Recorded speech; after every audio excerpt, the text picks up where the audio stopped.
Welcome to the March 14th, 2024 in-depth City Council meeting. Cinda, will you please do the roll call? Councilmember Lampy. Here. Councilmember Osborne. Present. Councilmember Gordon. Present. Councilmember Brockert. Present. Councilmember Gendrich. Present.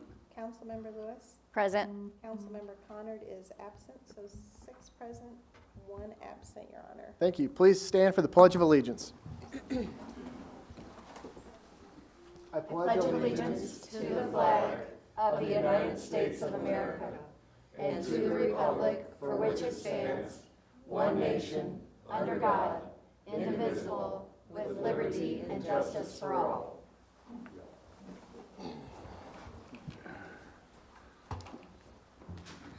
All right, the first item is a presentation and request for support of an application to the Iowa Economic Development Authority by GIP LLC for workforce housing tax credits for the Palms Drive development. And we'll have Mr. Gillitzer approach the podium. Good evening. My Good name is evening.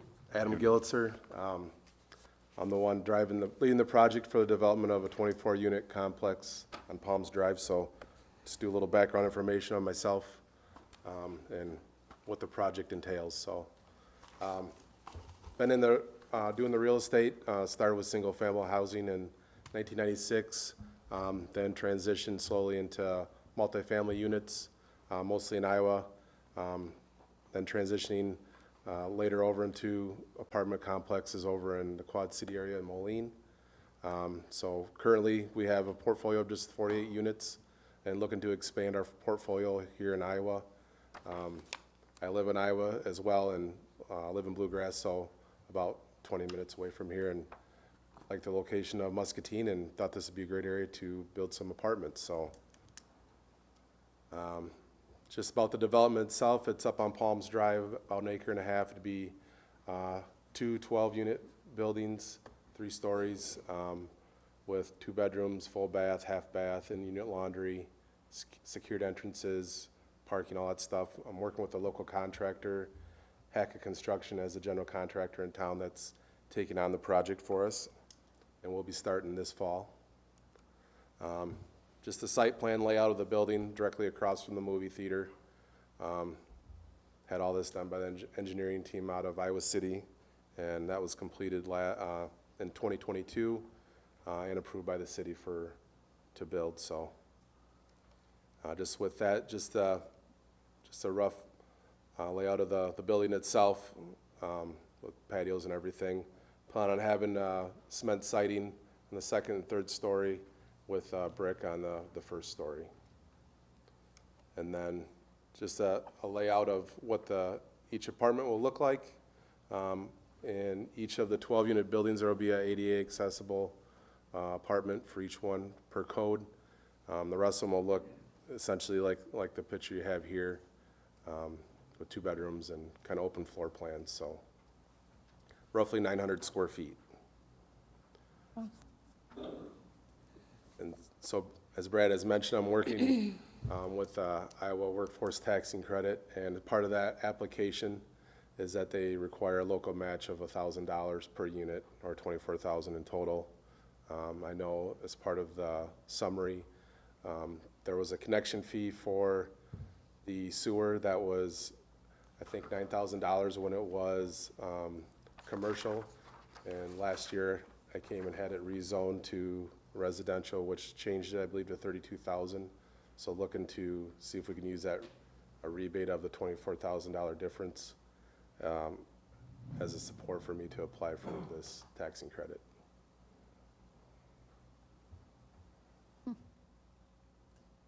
Any questions, council? I have a question. Unfortunately, sorry. Yeah, you're good. I have a question regarding each of those units. Do they have washer dryer capabilities in each? They will have washer and dryers in each unit. In each unit, good. Yep. Okay.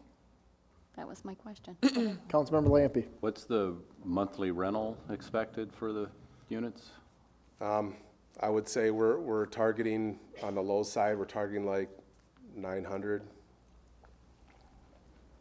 It's part of our finance to make sure everything works numbers-wise. And obviously you feel there's need within the community at that level? Yeah, so in, when I think it's your 2017 plan that you had, there's a large listing of needs for for housing in general in the Muscatine area. So Agreed. that's the date I went off of to move forward with this project. Council, any other questions?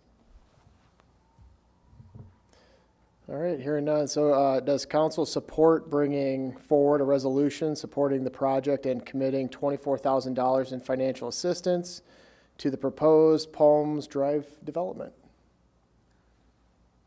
Yeah. Okay, great. Right, thank you. Thanks for coming, Adam. Thanks for Well coming. done. Looking forward to it. All right. Next item is going to be, what's that? Did you say something? This is just a consensus to move forward. The resolution will be brought forward for a vote at the next council meeting. Yep.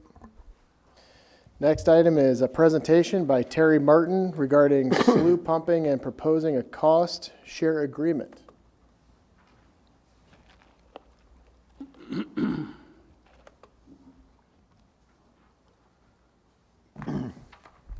Welcome, Mr. Martin. Thank you. All right, in the past, we had an agreement with you guys. You guys pump water out of the slough basically behind Pete's Tap. You pump it out into our ditch. Our ditch is a closed system. Any water that goes in there, the only way it gets back out, we have to pump it out into the river. So in the past, you guys had an agreement with us. You were paying us $5,000 a year for the water. And I came to that agreement with Mr. Mansager. And I don't know that it was an exact number we used to figure it, but we were pretty close. And then annually, he was sending me, or actually semi-annually, he was sending me the pumping records for what they pumped onto us. We have a limited amount of funds. We have 15,000 acres in our district and a limited amount of people that pay that. And all these costs add up, and we don't have extra money. We run basically on a shoestring down there. As you know, a few years ago, we ran out of money. So we just want compensated for the money for the water that's being pumped onto us that we have to, once again, pump back out into the river. Our costs are our costs are, I did the math for the last, well, I didn't figure 23, but 2020, 21, and 22, with the hours our pumps run and what the capacity of them are, it cost us about $28.25 a million gallons to pump water out of the slough into the river. When we had the agreement with you guys before, it was somewhere around 167 million average per year you guys were pumping. That was before the storm sewer separation projects, so I'm assuming that number's a little higher now. I haven't seen any records from that. They give me an estimate of 177, and they said it was an estimate, but I'm assuming that you guys still keep records of what you pump. So we would need them numbers, but that's where we're at with this, and I was hoping we can come to an agreement. When we did it in 2011, we were paid $10,000 for the previous years to make up for what was pumped onto us, and then $5,000 a year. But at the end of the 5-year agreement, Mr. Mansager told me they refused to renew the agreement, and it was from retribution for us trying to do an annexation to bring the rest of the people into the district. At least that was what we felt. So we've been going without an agreement now for 8 years, and we're still pumping the water. Anything else you'd like to share? No, that's pretty much Okay. the deal in a nutshell. Council, is there any questions for Mr. Martin? I do have a quick question. So, Mr. Martin, you're looking forward from now forward. You're not taking. Well, I would this- like to be caught up, but at this point in time, I'm looking just to get anything we can get, because I can't continue to raise taxes on the people in our district, because it gets to the point where the farmland's not affordable because the taxes are so high. Yeah, it'd be a little tough if there was this discrepancy, but I I'd like to know if Director Cook can come and just give us his thoughts and consideration. Yeah, sure. John is the one that keeps the pumping logs, Yeah. so he would be a good one to ask more technical questions about it, yeah. Thank you, Mr. Martin. So John, just to give us some background, because there was that gap of 8 years, and we had it, and it was going and running pretty well, it seems like a fee that's fair. Yeah. I mean, I'm shocked that we're not paying something like that. I wasn't involved in why that contract or that agreement was nullified. I didn't have any part of that. The reason why we call it an estimate is because we don't actually have a meter on those pumps, but we do know the capacity of those pumps, or the estimated capacity of a pump. So we take the hours that it has run by the estimated capacity, so that's why we have an estimate. So those are the numbers that I have as far as gallons go, yeah. And this seems to be is this a common practice for other districts? I have no idea. Okay, so we don't have anything to go with in comparison to other districts? No, I'm not aware of anything like that. Councilmember Lewis? I think it's definitely noted that this could be, or it's definitely something we need to look at, but I think it probably needs to actually have some more discussion regarding us, and because tonight's just informational, I would definitely recommend that we do bring it up and we have a conversation about going forward, what the steps are that we need to do. I think $5,000 is pretty reasonable. I pay several $100,000 a year in electricity to pump water around, so I think $5,000 is pretty reasonable request, for my point anyway. Yeah, well, I think we just, as a city council, I'd like to have City Administrator Webb actually put her input, or if we need to bring this forward so that us as a council can have a discussion about it and get some more numbers. Sure, I would say I think the 5,000 is reasonable. It's what was charged previously. It actually is pretty much the exact amount if we calculate what the cost would be for what we pumped. That was for last year, right, John, the 177? Yeah, right. And so what I would propose is that we enter into a similar cost share agreement, pay that amount going forward. We'll set it at a flat $5,000, but we'll keep the pumping logs and adjust accordingly, is what I would suggest. And we will pay the fee out of the collection and drainage budget. Would this just be a continual thing then going, or are we setting a term limit, or just continual? We'd set it for 5 years, Okay. I think, and then evaluate at the end of that 5 years. Council, is there any objection to No. continuing this at, start at 5,000? objection. No objection. No. Well, there you go. Okay. Right. Thank you, Mr. Martin. Thank you, Mr. Yep. Martin. All right. Next item is presentation of the Miracle Field, and we have Parks and Rec staff doing the presentation. Welcome.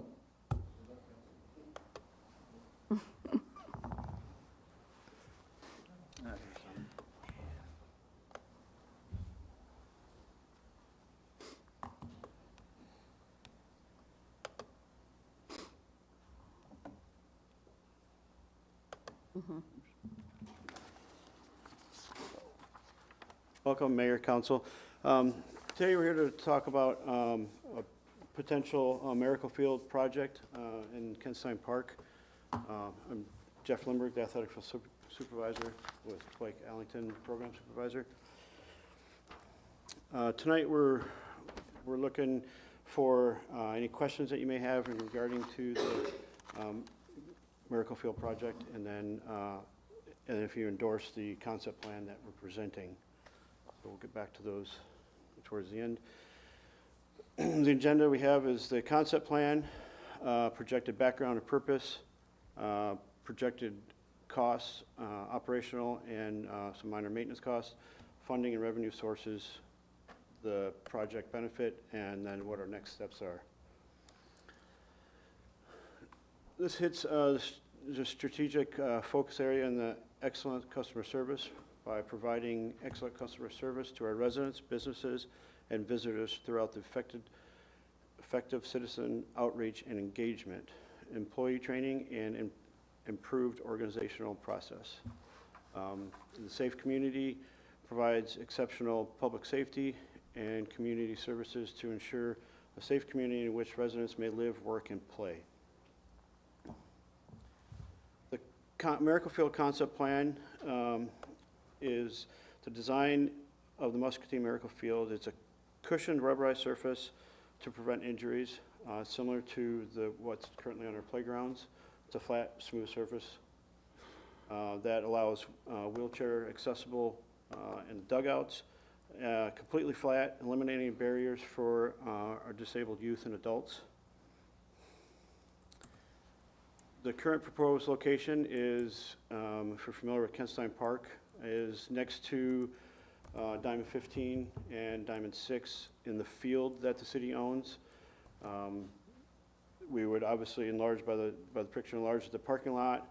We'd have paved walkways around the dugouts for easy access, and then the rubberized field inside enclosed fence.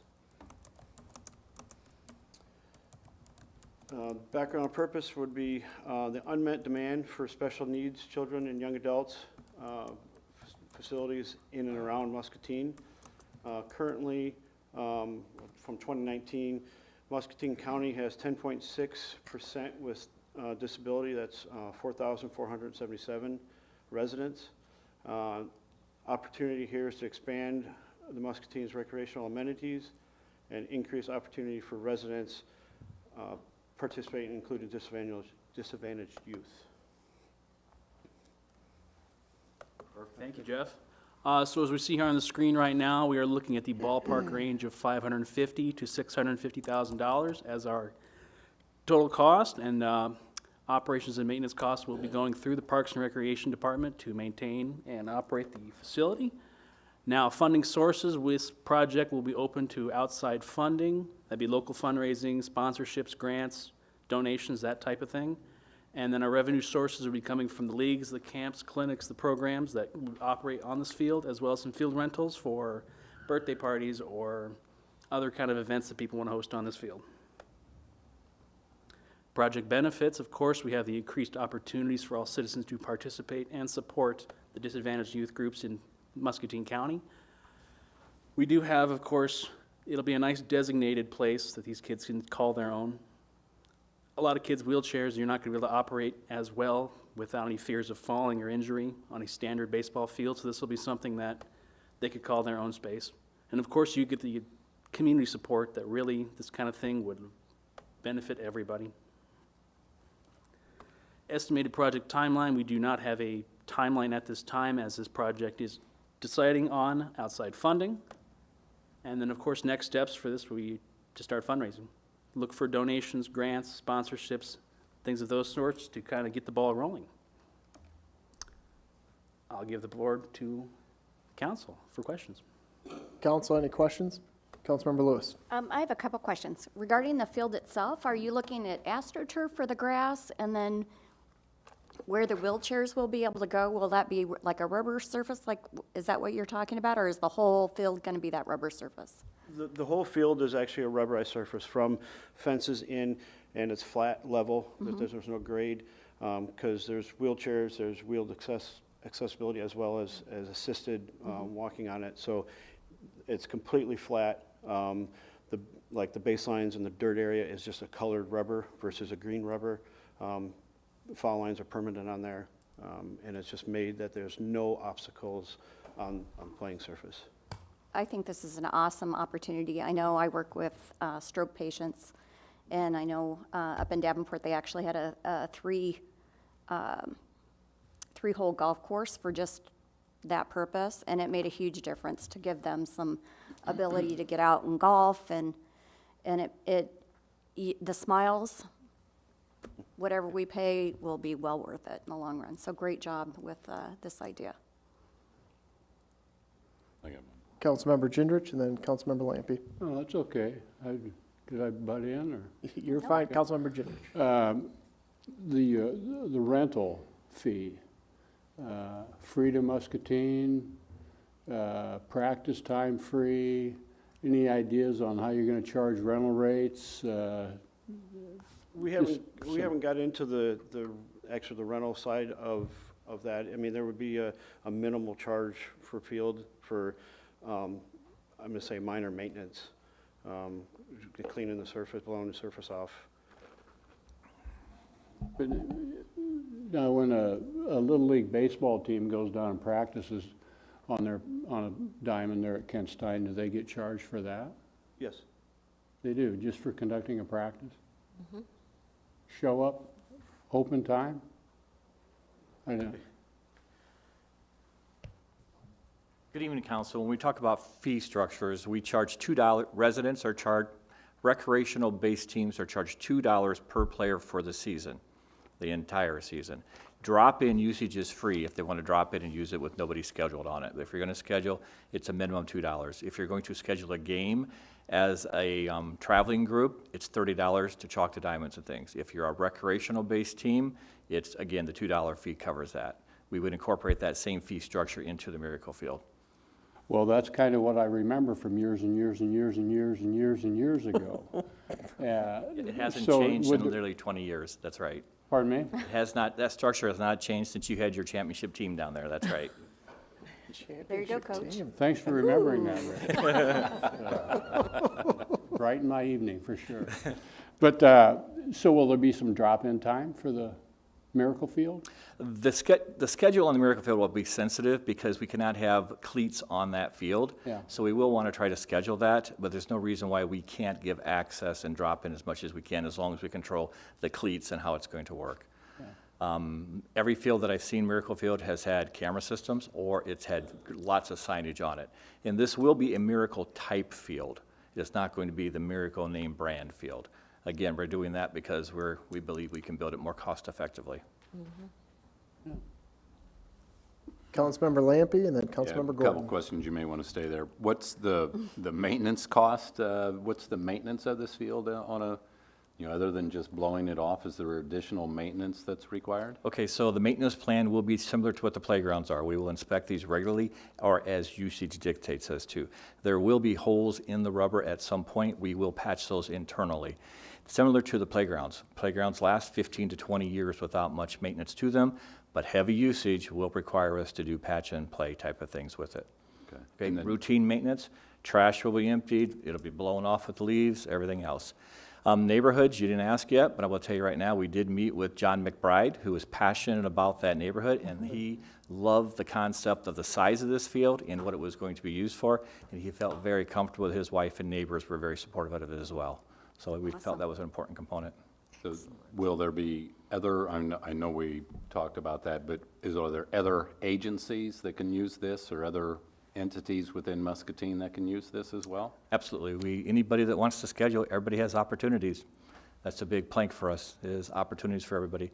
We did check with Crossroads today, and we were I wasn't aware that they were dropping in and use it with their client base, and she did explain to me that they do have issues negotiating through the dugouts and getting onto the playing surface, and the outfields are disastrous for them because of the grass.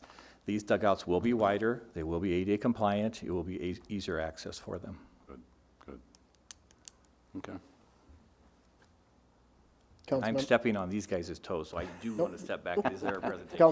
Councilmember Lampy, is that it? That's it. All right, Councilmember Gordon, then Councilmember Brockert. Then I'm going to throw you a softball for these guys. No, it's just a joke. All right.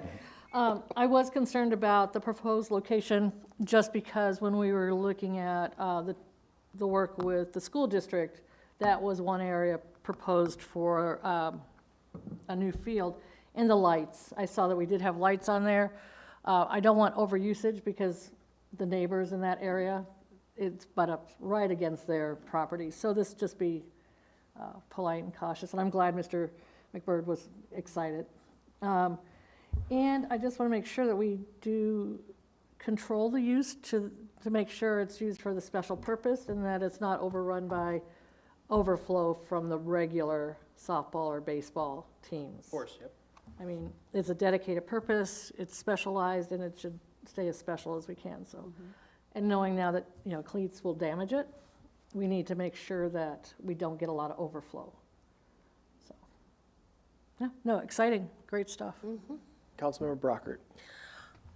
First, I'd like to say this is a marvelous idea. The more inclusive we can be with everyone, no matter who they are, what their disabilities are, it's fabulous. And I do thank you so much for talking to the neighbors because that helps give them buy-in and know what's going on.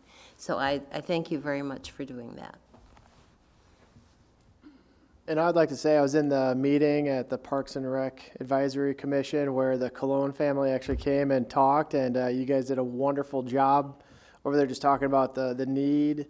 And, you know, it follows the Parks and Rec motto that I hear quite a bit, opportunity for all. So I appreciate your family spearheading this as well as an idea potentially for Muscatine. And at this time, would the Cologne family like to come up and say a few words just with bring up the idea? Thank you so much, Mr. Cologne. I was going to say, Mayor, you know the number one fear is public speaking. I know, he'll do great. He's going to do. And I've been scared since 4 o'clock. So my name is Eddie Cologne. First of all, I want to thank the council and the mayor for even trying to propose this. As you can see, my son's back there. His name is Riker. He just turned 9. He has a very rare form of muscular dystrophy. There's no name. So the past 2 years, he's actually been playing at the Miracle League in Davenport. And I mean, baseball, he loves watching baseball. His older brother plays baseball, and so it was something that he's always wanted to do. And I know, Councilwoman Lewis, you mentioned, you know, the smiles on their faces.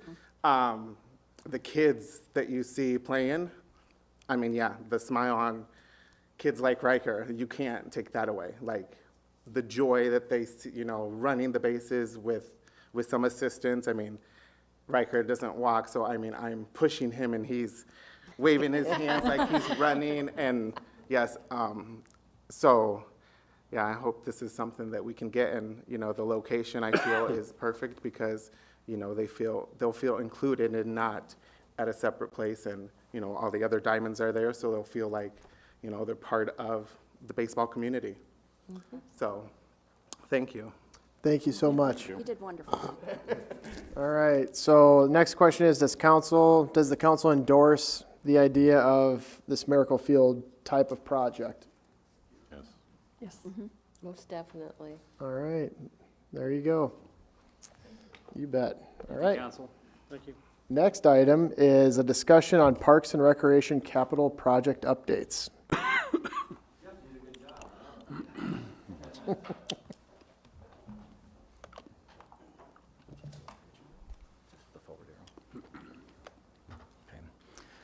Mayor, Council, I'm Rich Kimes. I'm the Director of Parks and Recreation. Sorry I didn't introduce myself earlier. At the budget discussions, you asked for a presentation later about the update on projects, especially the indoor sports dome. So tonight we'll cover all the projects that are going on real quick and give kind of a timeline as to where we're at. Here we go. So the direction I saw tonight is to give you to make a presentation, to ask you if you have any questions on the information that we're presenting. The focus areas. I am not good at talking and pushing buttons, I can tell already. Sorry, guys. Excellent strategic plan focus areas, excellent customer service, safe community. These projects will give opportunities for everybody to participate at a greater level. This will increase the quality of life in our community. That's the goal for us. We also, in planning these facilities and these projects, make them as maintenance friendly and as cost effective as we can. The first one is Greenwood Cemetery Chapel building improvements. The building is on the National Historic Registry, and you approved a purchase order last fall. The work should begin this spring. We have a local resident that has done lots of masonry and brickwork. I was so happy to see them that they were interested in this project. This should be completed this spring. Beautiful building. If you've not gone up and around the building, please do. Please come up, take a tour. It's an amazing facility. Weed Park Lagoon Project, thank you for funding the improvements to this project, one of the last budgets you had. This will shore up the banks. It will fix the duck island. It will fix the leak in the far right lagoon. It's going out to bid here in the next month. It should be completed in the fall of 2024. We're planning this to have as little site disruption as possible. Therefore, we should have very little disruption to the service levels. The fishing pier on the very front of it is sinking into the lagoons. That will be replaced with a smaller lagoon, similar to what Discovery Park has in their lagoons. And if you have questions as I go, please stop me. You will not bother me if you have questions, please. We have a question right over here. Councilmember Ginger. Are there some plans to try to mitigate the algae and? Yes. So what we'll do is we'll take the depth of the lagoons to 8 to 10 feet. That will allow us to have fish survival over the winter months. As we all know, by code, 14 years and under can fish in this lagoon. Over 14 cannot, so we have fish kill. With the depth not being deep enough, we have extra algae growth in there. So we will eliminate some of the algae growth and have less chemicals in the water, and it'll be safer for everybody involved. Any other questions on, yes? I just want to confirm, Rich, thanks. This is a great update, is so that the wood deck that is on there now is being taken off. Correct. And you're putting in a smaller deck We are. at the same time? We will, at the same Okay. time. Awesome. And the deck size out of Discovery still has plenty of people on it and stuff, so. We felt it met the needs. Before the director out there retired, I went through in depth with him of what his recommendations were on the county conservation side about the fish kill, about the algae growth, about the size of deck they chose. So we're kind of mirroring and using their model is what we're doing. Great. Perfect. Thank I you. guess I have another. Yes, we got a couple more questions. Nadine, Councilmember go ahead. Brockert, then Councilmember Gendrich. Okay.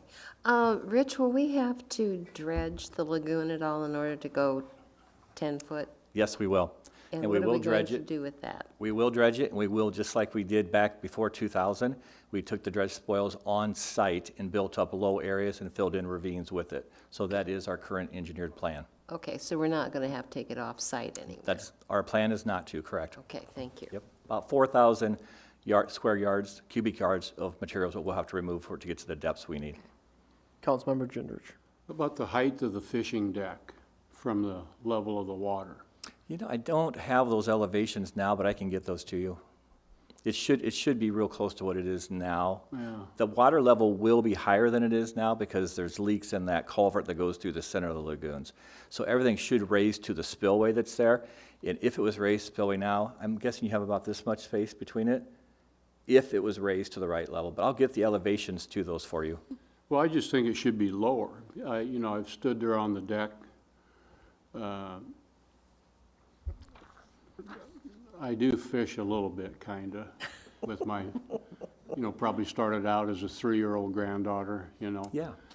But it's so far down, you know, over that edge, you can't even see over the, you know, and if it was. I'm sorry, I misunderstood. So you're saying the railing you'd like to be lower, not the whole deck closer to the Well, I don't know water? about the railing, that's probably gotta be There a is a- certain height, you know, otherwise, you know, it's not, There is a up to code and that kind of thing. But I mean, the deck that you stand on should be lower. Closer to the water level? Surface of the water. Okay. But, you know, the fishing deck out at Discovery Park is kind of the same way. It seems like it's kind of high. And so whatever the rationale is, if there's something that, you know, can be done to have that a little bit lower, I think it would be a little bit easier for the really young kids to stand there along a railing and fish, but I thank you for bringing that up. That's a good focus that we'll look at. whatever. That's an easy one to do. Yep. Councilmember Lampy. Just for the newbie, I wasn't around when this was originally done. What's the cost? Budgeted $500,000 is the cost. We'll do everything we can to hold those costs to be true. We do have contingencies that we'll build into it, and we do have alternate bids that we'll build into it, and that would be a little less riprap and less of the culvert being taken out that's in the center area, if we have to. Okay, thank you. I have a quick question. Yes. So after we dredge it, are we going to let it naturally fill, or are we going to fill it with what? We are going to let it naturally fill. So how long do you think that'll be before somebody can actually fish back in it? Well, we'll have to let it naturally fill, and then we'll have to restock it, is what will have to take place. So again, this should be done this fall, and we will restock it. Probably not, I'm not going to say when. I would think not till spring, but I don't know when restocking takes place. The drainage into this lagoon, though, will no longer go through it, as in under the culverts. Everything to the north, from the mall to H&I to Blaine's Farm and Fleet, drains right into that area. Okay, Depending on rain levels, I cannot imagine it taking long for that to fill up.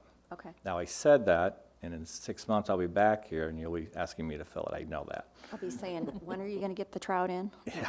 Yep. All right, we can continue. Okay, very good.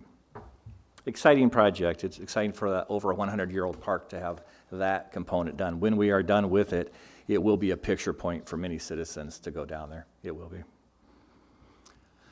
Okay, the indoor sports complex, the design committee of 12 people representing many facets of our community met about a week ago, and we decided on final design. That is the final design, what you see in front of you. It's about, I believe, 105,000 square feet. It is on Field 11 at Soccer West.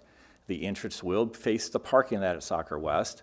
The concession restroom areas will be to the south, now, not on the side, what we were talking about. It will have 2 regulation high school softball fields in it. It will have smaller baseball fields there on the same footprint. It'll have a regulation soccer, high school soccer field, NCAA soccer field in it, and it will have a regulation football field inside of it. One of the concerns with the citizens group we have, citizens and staff, is there a comfort convenience area once teams get in there? The first original plan had a 15-foot runoff. That was the minimum. Now we've created, I believe it's 40 or 50 feet.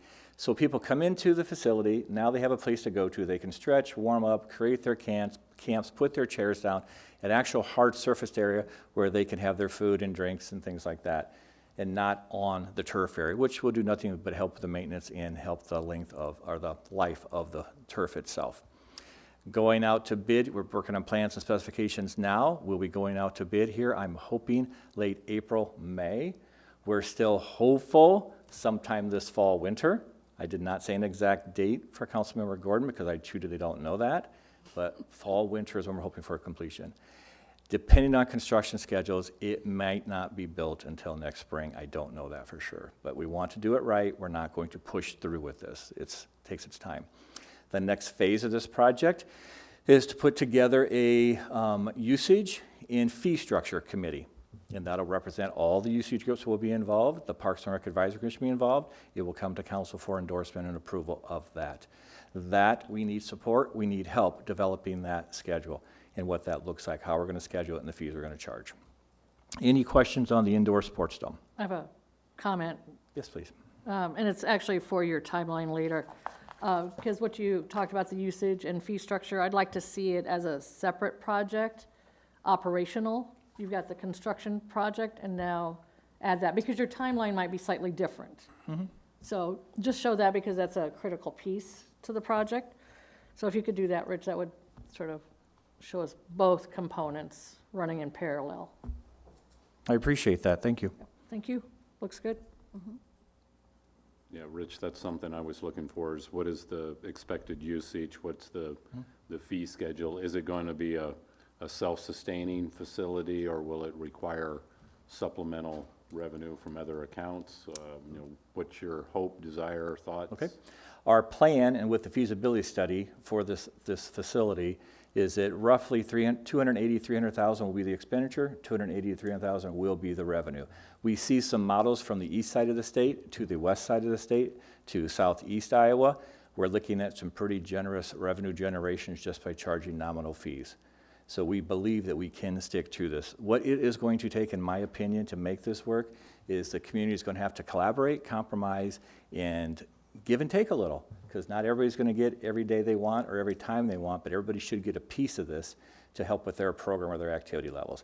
If everybody can collaborate and we can all work together, wow, what an awesome opportunity our community has to have a signature piece.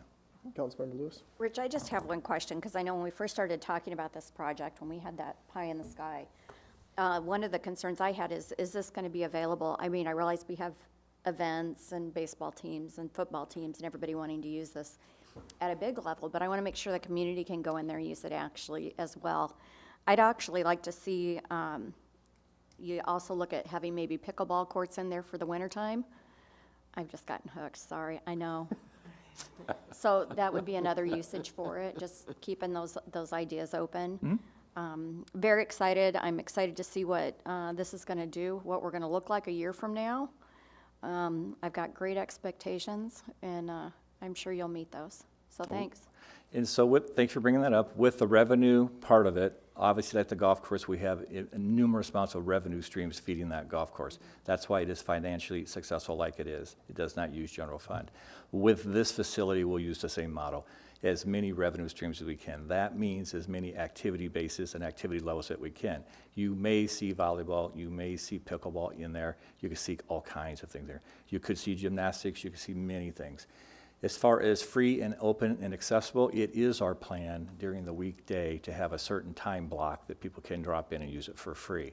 It is our intent to communicate clearly to the community when it's not being used on weekends, evenings, holidays, that we still try to get some off times in there as well. Okay.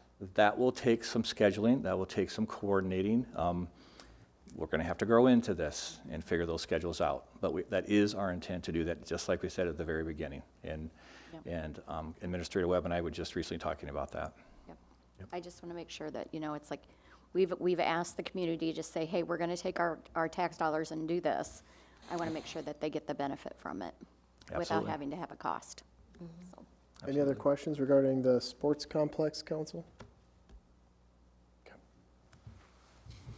Okay, now we'll go to the Community Foundation of Greater Muscatine South End Improvement Fund project. I'll call these South End Fund projects going forward.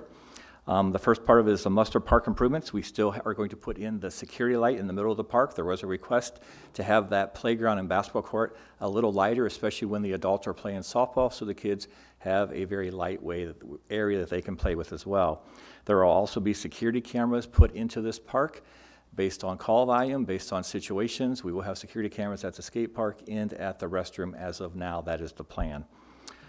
Sunset Park, on the backside of Sunset Park by the soccer complex entry, there is a trail connector that has yet to be completed. They are ready to install the culverts. That should happen here in the next week or two. That is what I'm being told by the contractor. I know you've heard that before, but that is what I'm being told. This should all be completed in spring of 2024. Then we move on to Taylor Park. Taylor Park, if you've gone down to play pickleball, then you've noticed that the restrooms are under construction, and they will be done by the middle of April, end of April is what I'm being told. I hope they're right, because we will put a porta potty down there in the meantime, just to accommodate people's needs. Next steps, the bench pads around the splash pad two are poured, one left. Landscaping needs to be done. The security fence around the backside of the restroom, which is where all the control mechanisms and the pit for the pumps and everything else is stored. We need to have that secured. The pickleball court's playing surface, we're still evaluating that and working with the contractor to try to come up with a reasonable mitigation for the situation. And you should see, if not the next council meeting, then the following council meeting, you should see a purchase order request for the shade structures to go on the plaza areas next to the pickleball courts and on those platforms I just mentioned around the splash pad. This should all be completed spring of 2024. That is our plan as of now. We have a question right here. did we get the solution regarding the water issue? We are still working with that with MP&W. Once the restrooms are complete, we'll see what type of space we have for a treatment a treatment facility, but we're also talking about doing an auto flush system for that line that would take place once a week, once a month on MP&W's recommendation. So we are having those conversations. Great, thank you. City Administrator Webb. I just wanted to, for the benefit of the newer council members, that these projects were 100% funded by a grant. The city did not fund any of these projects, so other than in kind for the project management support. Any other questions on the? Rich, you mentioned the surface mitigation. What's on the pickleball? What's the issue with those? It's in our opinion that the asphalt is having some pyrite or some mechanism there that's bleeding through the painting. And we're also seeing some cracking in the asphalt. So we're working with the contractor and with the engineer that designed it to see what the fix is on it. So those are the issues. Still usable and stuff? It is still usable. Again, we're looking at long-term maintenance. So we'd rather it be fixed now and usable so we don't have to, so we can offset future maintenance costs.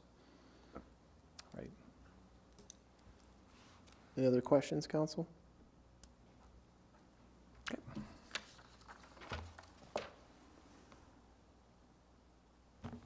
Okay, so the timeline there, Councilmember Gordon spoke of this. No, it was the last timeline, sorry.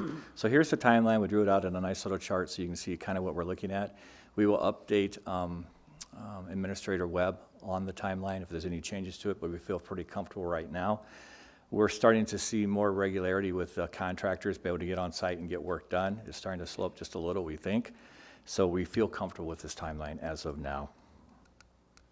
Coming soon, Weed Park Rose Garden renovation, a A longtime community member passed away recently, and they did leave a little bit of money to redo the rose garden. So once we're done with these other projects, you'll start seeing some approvals and plans and specs and design work for the rose garden. The riverfront fountain, we will need to take apart the riverfront fountain and fix and repair lots of little things that it needs it. I am not certain that we will open by Memorial Day weekend, but we're going to do everything we can to try to get that opened up.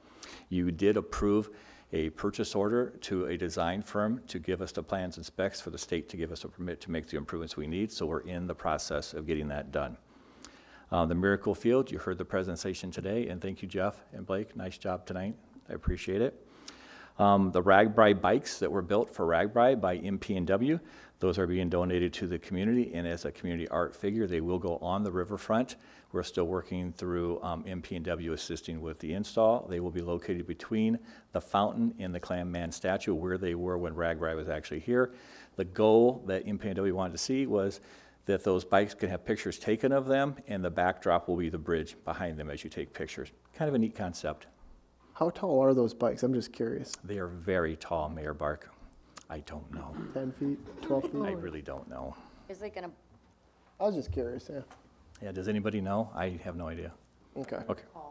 State's biggest About bicycle. 12 feet, the crowd says. Wow. Okay. Okay, additional park site security cameras. The police, we did come to council a while back and asked for approval on security cameras in the park sites. The city police department has taken that project and are taking it to the next level. So I think they're starting to see movement on it, and you should have your security cameras in place as we said we would do. Aquatic Center, we do have a Parks and Recreation Advisory Commission, 2 or 3 members wanted to serve on this. We'll have a couple citizens on a steering committee to look at a master plan for the Aquatic Center, so that's still to come also. That completes my presentation. Do you have any additional questions? Any questions, council? great job. Great stuff. Thank you. Thank you, appreciate it. Good stuff. And next item, we have discussion regarding fiscal year 24-25 funding amount for the Muscatine Humane Society. Yeah, so I'll have Nancy come up. Council discussed funding amount, the Humane Society had requested 90,000. Council had landed sort of 3 on 80 versus 85,000.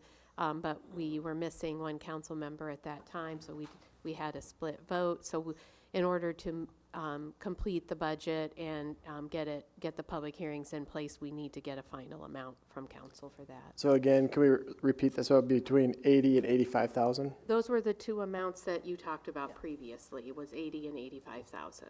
Yeah, it was 3. Now that we're missing one member, are we going to be able to do this? I was going to You're say, the if you only want one to give that's some missing. input Oh, on, Matt.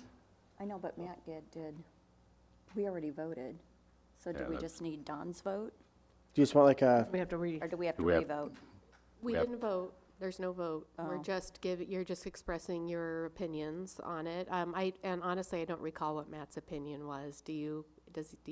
I just know it was 3-3. Yeah, it was 3-3. 3-3. So I guess for, as far as my opinion, I'm at the 80K level is where I am with funding for Okay. for that organization. Okay, well, we'll go with majority opinion on that, and then, if council has concerns, they can be brought up during the vote you'll vote on the budget itself.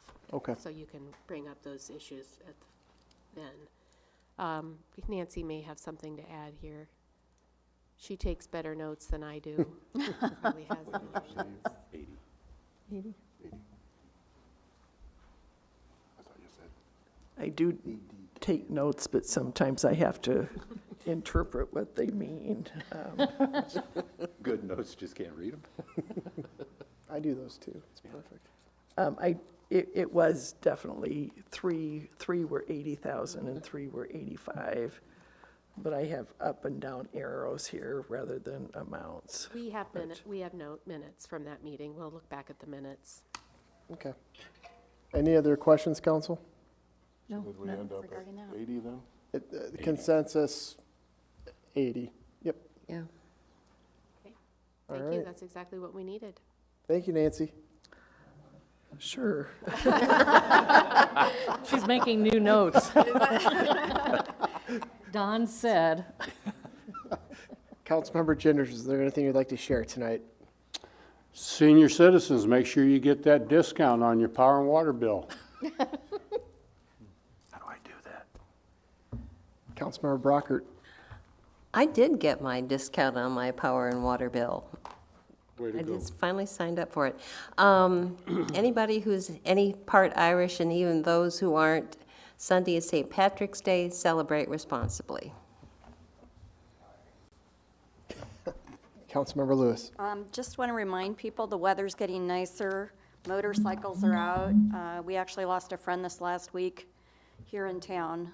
It wasn't in a motorcycle accident, so his accident was related to got onto the side of the road and the gravel took him. But just be aware, we're out there, look for us, take an extra look, stay off your phones while you're driving.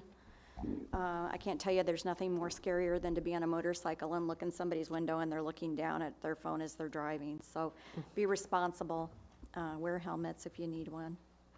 I guess we all need one, right? So, but have fun, enjoy it. The weather's getting nice, so enjoy those parks. Get out and golf. Councilmember Gordon. nothing tonight. Thank you, Mayor. Councilmember Osborne. Last meeting, we took the Brook Street lots off of the auction block, but we did not provide direction going next steps going forward. So I'd like to bring to the table the opportunity to discuss what the steps are, go forward with the Brook Street lots. Right now or next meeting? Not discuss it, we can't discuss it now, but I would like to Yep. do it in the next meeting or soon after if we can. You could either talk about it under other business at the next meeting, or we could put it on an in-depth, either way you prefer. Do you want to do other business next meeting, next week? Whatever works that That's allows fine. us to make a Yeah. decision. Let's do that. Yep. Yep. Anything else, Councilmember Osborne? There was something going on this weekend.